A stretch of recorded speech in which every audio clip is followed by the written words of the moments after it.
Hello everyone, আসসালামু আলাইকুম। কেমন আছেন আপনারা সবাই? তো এই ভিডিওটা ছিল হচ্ছে কক্সবাজারের। আমরা আসলে খাওয়া-দাওয়া করে হিমচুরির উদ্দেশ্যে রওনা দিচ্ছি। আমাদের আসলে এই ভিডিওটা আপলোড করতে আমার একটু দেরি হয়ে গিয়েছে। তো আমরা সবাই একটু করে বাইক নিলাম। বাইকের ভাড়া ছিল হচ্ছে ৳৫০০ আর তেল ভরতে হয়েছে আলাদা করে। তো আমরা বাইক দিয়ে সবাই হিমচুরির উদ্দেশ্যে রওনা দিলাম। ভালো মতোই আমরা পৌঁছালাম। ভালোই লাগলো বাইক দিয়ে আমাদের সবাই একসাথে ঘুরলাম এবং দিনটা কিন্তু খুবই ভালো ছিল। কিন্তু একটা জিনিসই আমার কাছে লাগছে যে এত পরিমাণ গরম ছিল, সহ্য করার মতো ছিল না।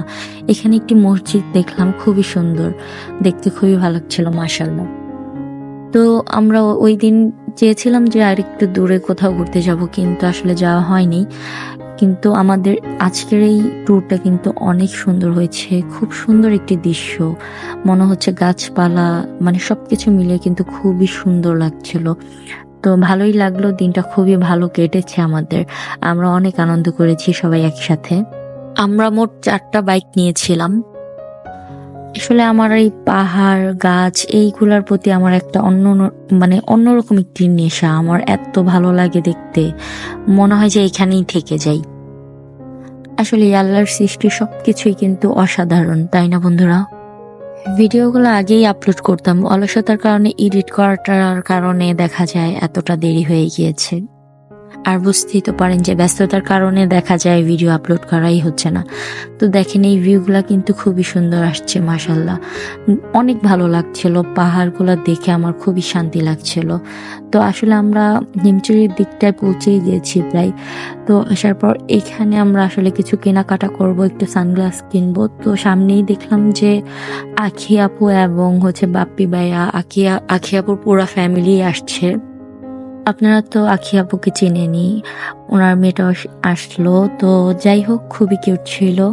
তো আমরা আসলে এখানে ঘুরে ঝর্ণা-টর্ণা দেখে ছবি-টবি তুললাম সবাই একসাথে।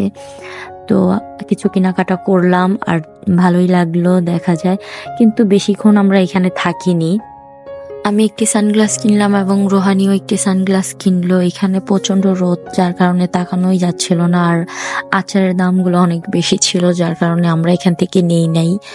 তো আমরা এখানে অনেক কিছুই দেখলাম, ভালোই কিছু বিক্রি করছিল, যেমন গলার একটি পেন্ডেন্ট, সবকিছু মিলিয়েই দেখা যায় ভালোই লাগলো সবকিছু। তো ঘুরতে দেখলাম আখি আপুর পুরো ফ্যামিলি একসাথে এসেছে। আমাদেরও সাডেনলি দেখা আরকি। তো একসাথে আমরা একটু ছবি তুললাম। তারপরে হচ্ছে আর রুহানি বলতেছিল আমার সাথে একটু ছবি তুলে দাও। তো ঝর্ণার এখানে এসে দেখলাম আপুর সাথে অনেকেই পিকচার নিচ্ছিল। তো আমরাও একটু পিকচার নিলাম, আমার বোন, আমি এবং আমার মেয়ে। তো ব্লগটা যদি ভালো লেগে থাকে অবশ্যই একটি লাইক কমেন্ট দিয়ে পাশে থাকবেন। সবাই ভালো থাকবেন। আল্লাহ হাফেজ।